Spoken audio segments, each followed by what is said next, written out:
Rencontrons Nomantla un peu plus d'1 an après le drame qui a fait basculer sa vie. Alors qu'elle est embauchée pour un petit boulot en extérieur, des hommes armés font irruption.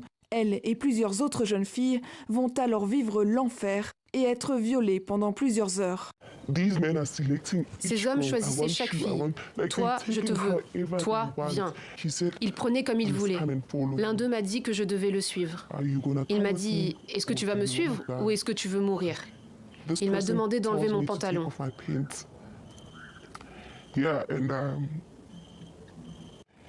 Et évidemment, j'ai enlevé mon pantalon et il a commencé à me violer.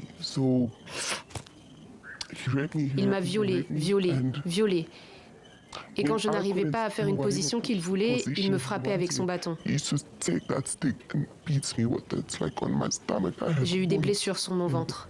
Quand j'ai baissé les yeux sur mes cuisses, elles étaient couvertes de sang. Nomantla a alors 19 ans. 1 an plus tard, l'enquête de la police n'a encore rien donné et les victimes sont laissées sans nouvelles de l'affaire. Un cas loin d'être unique, alors que l'Afrique du Sud enregistre chaque jour 78 meurtres et 110 viols, les autorités sont dépassées.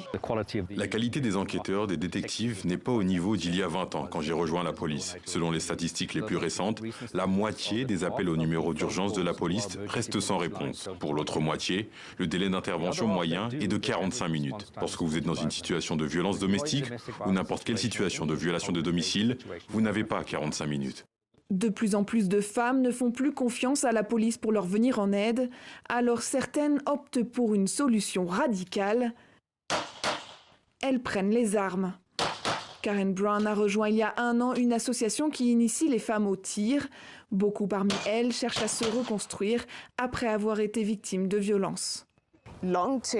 Sur le long terme, mon affaire ne sera probablement jamais résolue. Donc c'est sûr que porter une arme sur moi tous les jours m'aide à me rassurer sur le fait que si quelque chose arrive à nouveau, je serai capable de me défendre, je ne serai pas complètement impuissante. Comme ces femmes, beaucoup de Sud-Africains prennent aujourd'hui en main leur propre protection. Une spirale de la violence dans un pays où des milliers d'armes circulent illégalement et qui ne ralentira pas tant que la confiance en la police ne sera pas restaurée.